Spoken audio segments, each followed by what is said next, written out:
Welcome back, everyone. It is Mondays with Micah. This is the last Monday of June.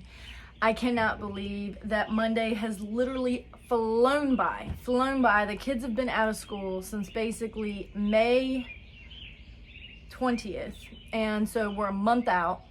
And this, I guess, would be coming out on the 30th. So this is the last day of the month, and so I hope you have been enjoying this grief education series that we're going to continue into the month of July.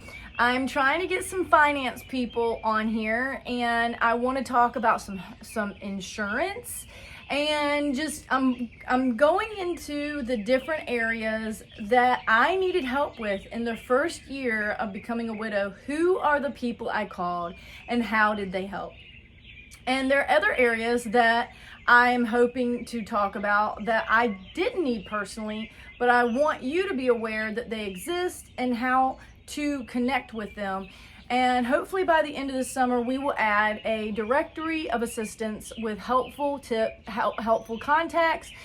And we're going to just continue to build this Widow Walk resource so that it is a one-stop shop. Where do I need to go and who can help? And you will be able to tell friends, go to the Widow Walk directory. They have all the numbers, the best contacts. And so I wanted to take an opportunity. This month is big for me. This is one of my least favorite months to get through. I kind of dread June, and I hate to say that because June, I love the summer. I was born in June, and my birthday was this past week, and so it's kind of like an interesting thing. For those of you who are a widow or widower, you know when it comes to certain months and dates and sometimes holidays, it hits different. And June continues to be different each year. I will say that this year would have been 21 years that my husband and I would have been married.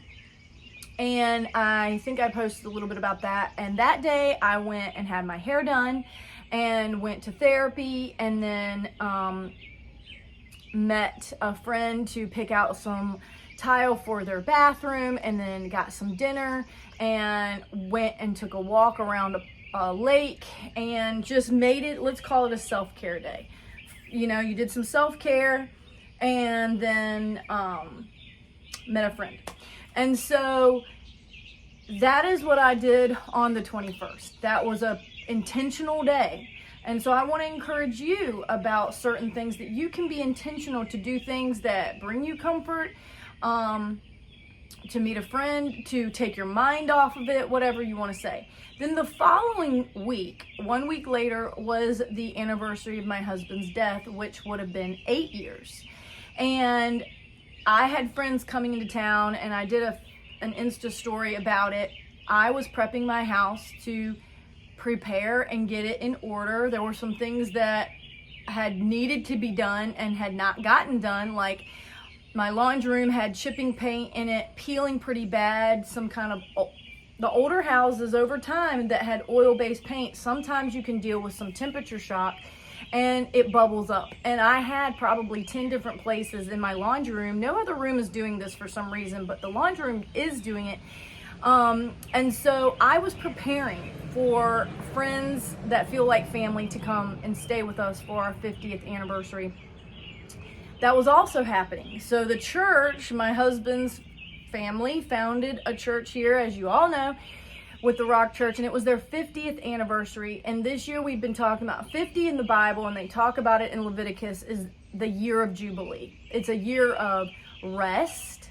It's a year of debts being cleared. It's a year of, back in the time, they may have had slaves and they are set free. It's a year of restoration. 50 has a lot of significance. And also, so that was happening. And then the day that would have been my husband's funeral, was the 16th, which was the day after Father's Day. So we were thankfully in a service on Father's Day, walking through the first Father's Day without my father-in-law. So there were some firsts on interesting dates, and then the following day. And so I'm just giving you a little bit of a count, like, how do you get through this, Micah? How do you walk through? Does it ever get easier walking through this widowhood? I'm calling it a season because I don't think it'll be forever, but only the Lord knows. And so I can say yes, but this time around, losing my father-in-law affected me physically very deeply. So I would say a wave of grief kind of came crashing down over me, very heavy within the following days after the funeral and celebration of life service. It crashed for like 5 days, very heavy. And I have felt kind of a heaviness since that, and June is hard already. So it did not make for the closing out of the school year and also walking into June with all the things that I've just said any easier. So this has not been an fun summer so far, emotionally, because I do feel it so deeply emotionally when people that I love pass, and the aftermath of that, and the people that you're around grieving that as well. And so then at the end of the month is my birthday, and this year I turned 44. And so Poppy brought up early on numbers and how numbers have biblical meanings, and 8 represents new beginnings. And when you put my birthday 2 dates together, 4 and 4 is 8, and also it's 8 years. And so it's just interesting that we have this Jubilee thing happening in one space, and then you have me walking into 8 years. And so this is going to be a little bit of a ramble here today because I do not have any scriptures. I may bring up some, but I don't have my Bible in front of me, so you may have to look these up. But I have been texting multiple people this month, and I have said this phrase: today begins the rest of your life. So that is the title of this here today. Today begins the rest of your life. Cap rest, all caps, R-E-S-T. What does rest mean? And there's a term in the Jewish culture, they call it Sabbath. And that would be sundown on Friday night to sundown on Saturday night. And, you know, they do Shabbat, and that's a dinner together, and they literally stop and they take time to disconnect from all the media world and the busyness of life, and you really come together. And I've had the opportunity to do Shabbat with a couple different families, and there's something very beautiful that happens when you're intentional to, I don't want to call it a ritual, but there's a process, and the process is very gentle. And so I just want to encourage you that for those, if you're feeling a heaviness in this season, and whatever your story is of what the heaviness is connected to, if you're walking through some hardships, that could be in your marriage, that could be with your kids, that could be with your health, that could be with your finances, that could be with your marriage, that could be with your parents. I mean, so many different areas in our lives of transition. And I am becoming, I don't know what you want to say, but I don't know, a coach, or as a real estate agent, I've been trained to help people transition in their lives, moving from one place to the other. One of the higher stressors on the Richter scale is moving. The highest, I think, is death, then divorce, and then I think moving's third. So here we are balancing. A lot of times people are moving because of divorce. Sometimes they're moving because of death. And sometimes they're moving because of a job relocation. all of those are hard things. And but then there's some of us that are not moving anywhere, and the hardships are facing us on a regular basis. And how do you learn how to face the hardships head on? And what I want to encourage you is that it's rest. When we stop chasing or trying to outrun something, and we let it finally catch up to us, and we find out what it is we've been running from,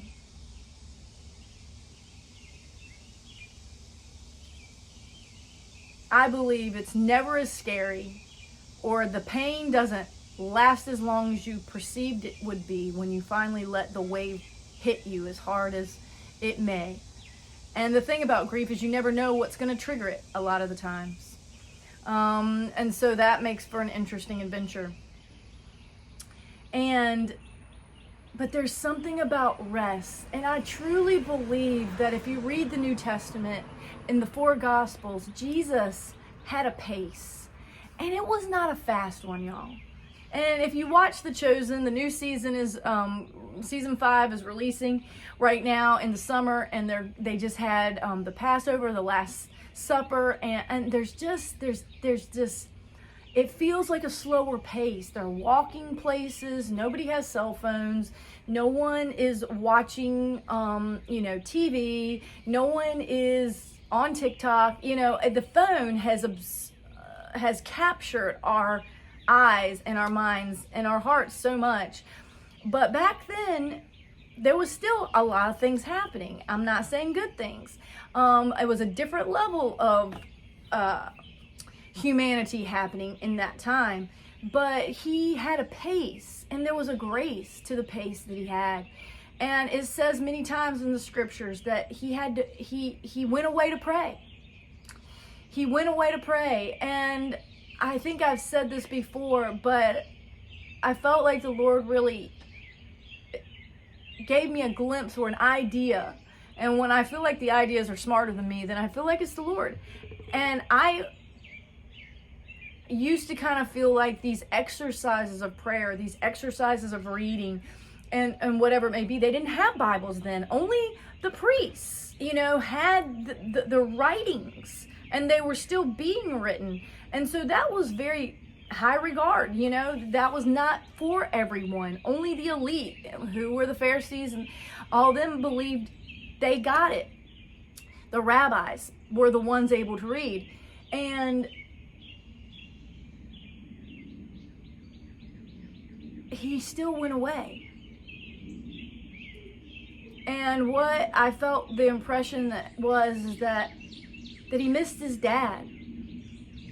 And that he did not want to do things in his own strength. And he needed the Lord's wisdom and impartation to continue to walk out and navigate those 3 years of his ministry, y'all.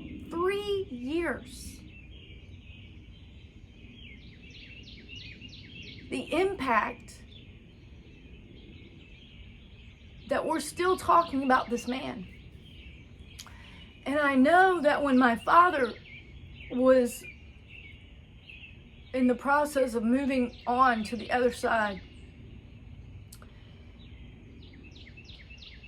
it's been an emotional day, so don't mind me. I just kept thinking, this man called David Dillon has been preaching. He was captured. He was encountered, radically saved, if you want to call it, in the 70s Jesus Revolution movement. He was radically saved by this man called Jesus. That he was so arrested by him that he never wanted and never tasted of the old way. He had no desire for the old way or the world way or the way he used to do things before that point. And that he gave his life for 50 years. He served his family. He served the church. He served his community. He served other churches, presbytery, being on boards with the churches and just different types of leadership and the hierarchy of that, if you want to call it, the levels. He served.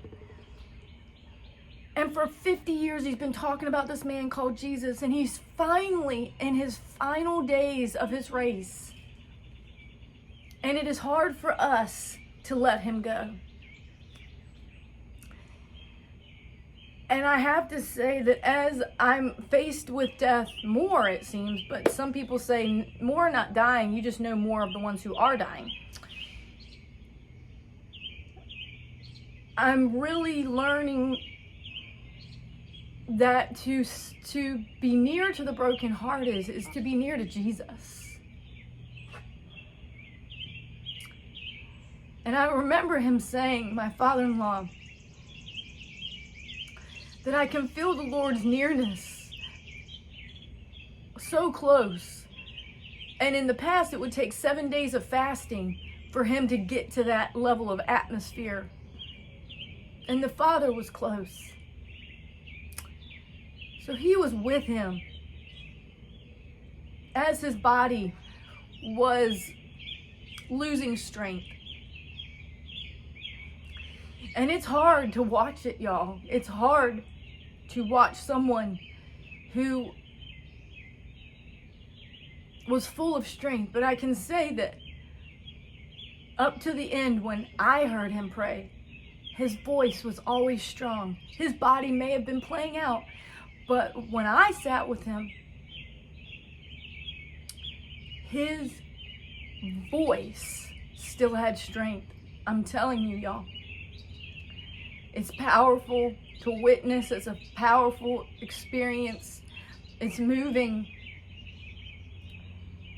And so what do you do now? What do you do with the rest of your life?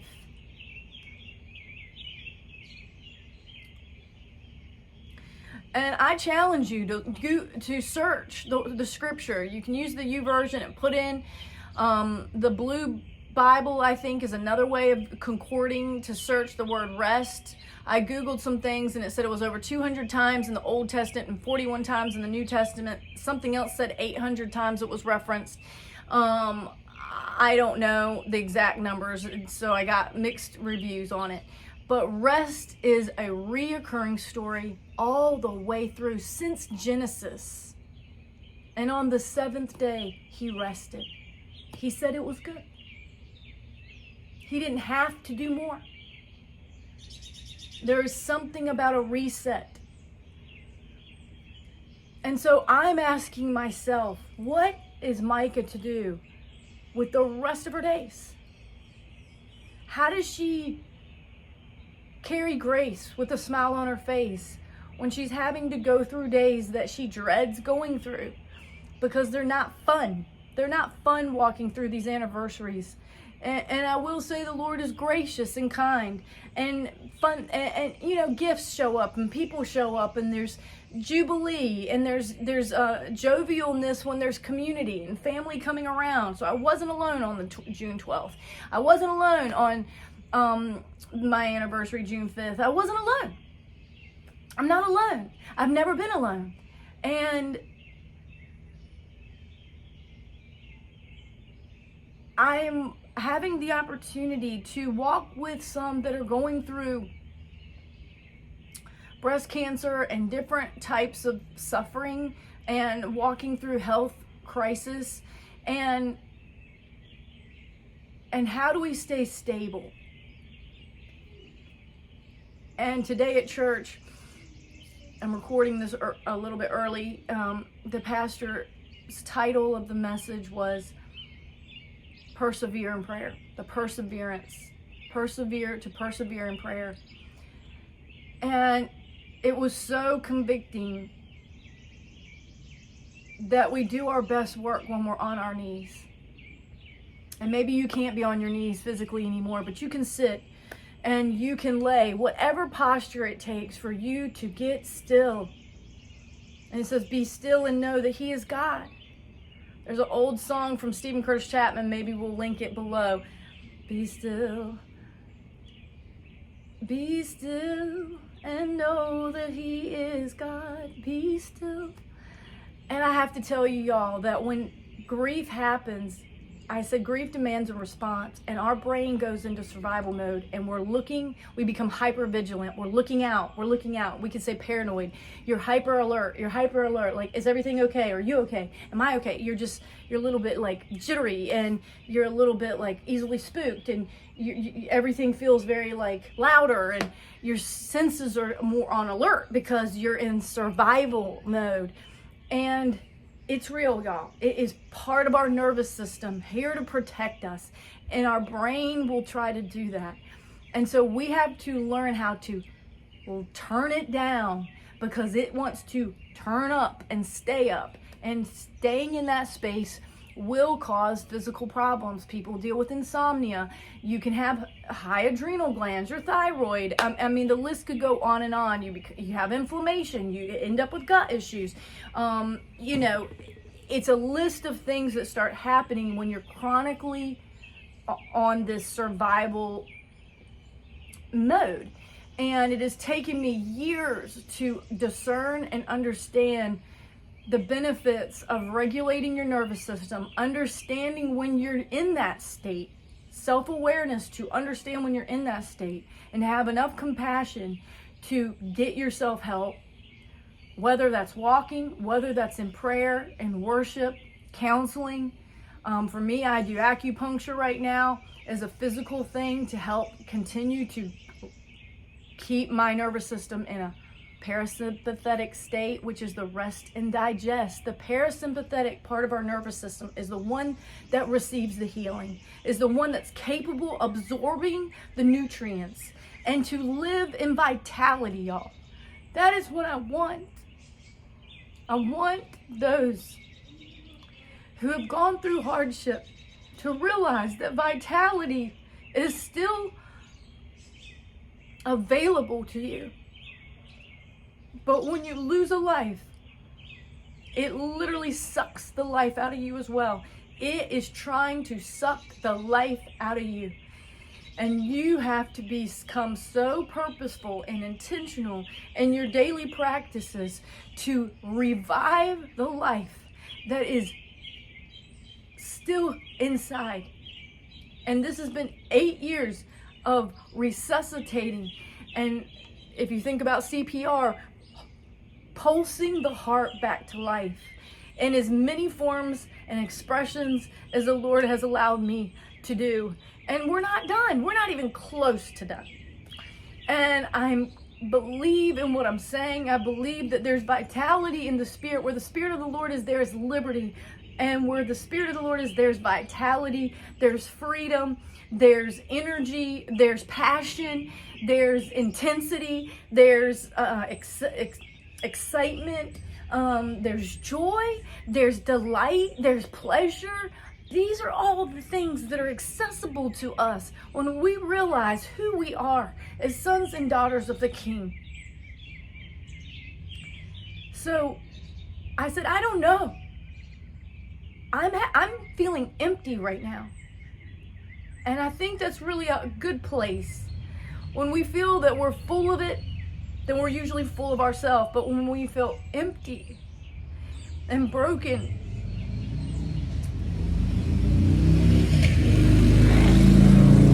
then we're in a perfect place to be humbled and to surrender ourself and what we feel like is a pretty poor version of ourselves, because we're broke down, we're empty, and to ask the Father to refill us, to encounter us again, and to carry the spirit of rest, the spirit of peace. That's another way of saying it. Shalom, shalom. The rabbis would say peace, peace. You know, rest is a posture that I am fighting to carry, to hold on to, and to not let circumstances steal it, to steal my peace, to steal my joy, to steal my desire to continue to honor the King and to pursue Him. I'm exhausted physically. I have felt more tired this past 2 months than I have in a long time. And it has made my body feel a little bit panicked.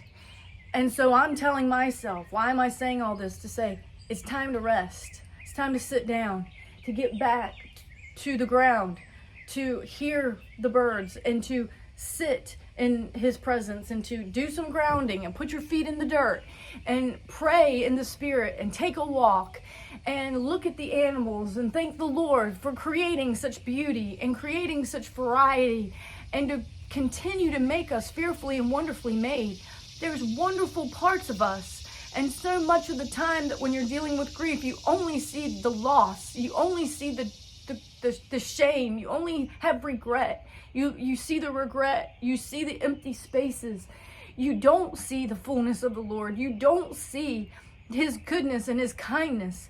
And so I'm here to remind you that he's good and he's kind, and that he wants to rest in your heart and to take up a dwelling place and to create a habitation with you, for you to continue to build your relationship with him. This book called the Holy Bible is about stories of humans walking through life and how they were encountered by many people who had the Spirit within them throughout their lives, throughout history. There were people who showed up to help us through our hardships. And sometimes it was in the form of an angel, and sometimes it was in the form of a prophet, and sometimes it was in the form of a rabbi, and sometimes it was in the form of a king, and sometimes it was in form of the little shepherd boy who had his harp and had a melody in his heart and had a conviction about this king, and he was able to take that sling and sling that giant. And he had many battles after that point, but he faced them. And we have 150 Psalms to hear his humanity and to hear his lament. So if you're in a state of lament right now where you're venting, get it out. Write it down. Yell it. Go somewhere obscure and yell everything that you feel, all the anger you may have. Get it out of yourself, because it's taking up space that the Spirit can't really reside. And so I just have to encourage you that your heart is a deep, deep well, and there's a wellspring of life wanting to burst forth.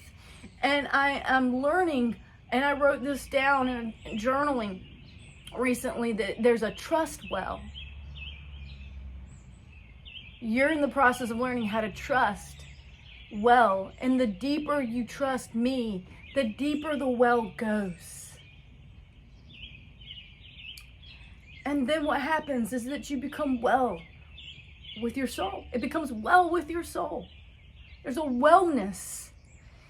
And if you Google the word wellspring, it says it's a continuous flow. It's an infinite river.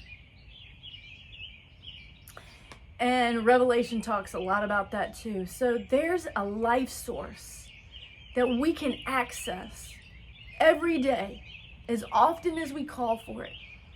And the more that we learn to practice the presence of resting, and my counselor would say, you know, you're walking out this world with an external part of yourself, and it takes you getting still to connect with the internal part of yourself. And that's the part that's gentle. That's where your true spirit is. And sometimes when I'm really sad, I feel like a little girl in there. That there's a little girl in there.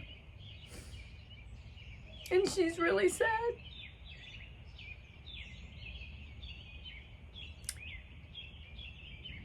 And she wants to be held. And so you have to learn how to sit and ask the Father for his comfort. And Psalms 91:4 says that he wraps you with his wings. And in the Passion Translation, it says that there's an all-encompassing wraparound presence. There's a wraparound presence. It's all around us, every side. That's what the presence of the Lord is able to do. surrounds you to the point that you can't escape it. And that is not something to fear, y'all. That is something to desire. Because where the Spirit of the Lord is, there's liberty. There's no fear there. There's no doubt there. There's no guilt there. There's no shame. It can't exist in that presence. Because where the Spirit of the Lord is, there's joy. There's pleasure. There's delight. There's other expressions that are kingdom manifestations. And we can call on those now. Like a rope. You just pull down. And it does take activity on our part to, one, acknowledge our need and to call out for the one who is desiring to meet that need. And we want to go to man, our mothers, our fathers, our spouses, our teachers, our pastors, sometimes counselors. We want to go to our friends. We want to go to a coworker to meet those needs. And they do their part. And sometimes they do short-term meet that need. And sometimes they don't. And we're disappointed that we've invested so much time in these people and they weren't able to meet that need because it's limited what we can do in human form and in our flesh or with our own understanding. But when you get in the presence of the Lord, He expounds our understanding. He gives us wisdom and revelation. And I'm telling you, it's something worth desiring. So my question for you to ponder, as I've been pondering, if you want to sit with the Father, is what today starts the rest of your life? Can you choose rest for the rest of your life? Can you choose in to rest with Him? Can you choose in to go to bed an hour earlier to get more physical rest for you, to see what happens to the vitality of your body just by physically choosing to put your phone down or not watch that extra episode or whatever it may be and to actually sleep? These are the things that we can do now. And I'm telling you, choosing in for yourself in these wellness things will bring vitality back in your life. And I want to hear your stories. I want to hear about the things that you changed. Whether that was your diet, whether that was you started walking, whether that was you took 15 minutes to pray. Whatever these simple everyday practices are, I believe that those things done in consistency will change your life and bring rest into the rest of your life. If you have some great practices that are bringing rest to you now, comment below because I want to know about them. Because that helps me be able to share with others some of the resources that have helped you calm down. Maybe it's taking a magnesium supplement. There's a product called Calm, actually.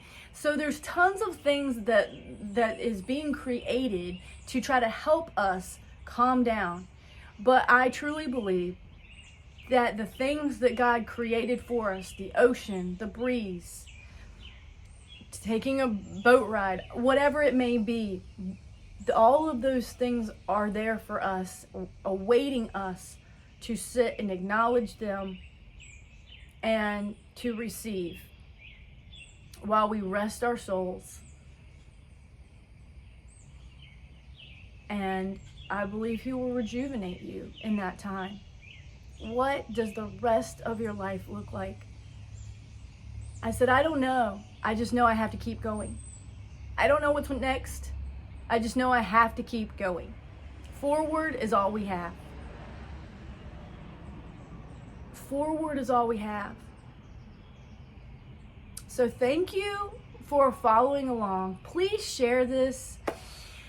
It is fun to interview different people and to hear their stories. I have become pretty fascinated with stories and storytelling, and hearing other people's stories and how they've been encountered through their life by different things. I have a lady that we heard from back in December, Sue Walton, and I want to do a part 2 with Sue. She has finished all of her treatments She has done all the things, and I have asked her to come back because the stories, her bravery through this process has been phenomenal. So I have some more exciting guests for you coming for the month of July. 4th of July is coming up. That will happen before this coming up week. And so let freedom ring, y'all. Remember where our liberty truly comes from. And I'm thankful for the freedom that this country has fought for. I'm thankful for the freedom that I'm still able to access emotionally, mentally, and obviously with the safety of our community. And I'm thankful for the ones who are protecting us, all the armed forces, the Navy, the National Guard, the Marines, the Air Force, the Army, the Coast Guard. I know there's 7 of them. I feel like I'm missing one, but I am thankful for what they have done for our country and the sacrifices. I'm thankful for the wars that happened and the history that we have of the people who fought for things and won, and the resilience of our humanity to fight for segregation, to fight for independence, to fight for, as I've been talking about these things about Mother's Day and Father's Day, and how there were people who said, I think we should do better than what we've done. I think we should start something. And it took time. And interesting enough, Father's Day took longer to become adopted into our calendar at a state level than Mother's Day. And these are such interesting things, but it shows me pioneers who stayed consistent and believed in their cause enough until they saw the fulfillment of it. And so that is what I'm here to do at the Widow Walk. Continue to fulfill the calling that the Lord has ignited inside of me, to look out for the widow and the widower, to encourage them that life is not, that they're not dead, so therefore they're not done, and there's still a life and purpose and vitality in their homes, in their bodies, in their minds, in their spirits. And if they don't feel all of that, then we want to help you connect back to the pieces of yourself that you may have kind of put to the side for a while you cared for sometimes your ill spouse. And now it's time for you to choose in on yourself. And these women, I have to tell you, it feels very selfish for them to think about themselves when they've been serving others for decades. And I am here to push these women and sometimes men to say, you deserve it. You have served well. And it is time for you to go back out there and play and enjoy your family and be that great grandmother and do all the fun things. And for those who can, that they should. And so we want to see you soon. We're going to have another social coming up in the month of July. July 19th, we're going to do a lunch at Serve downtown Franklin from 11 to 1. You can check that out if you go to thewidowwalk.org and click at the top where we have a running reel. You can click on that. You can reserve so we know how many people may be coming. We've got a couple of tables set up, but they did not give us the back room. So we do want to kind of set that aside since it is a Saturday and could be a busy day. So we would love for you to come. We want to meet some of you. It's time to get social. We've been gathering for over a year now, and we're going to start meeting once a month again. We're meeting once a month, but for the summer, we're doing socials for that meeting instead of our regular meetings, if you want to call it, where we come together and kind of share all of our stories. So for the summer, we want to get social.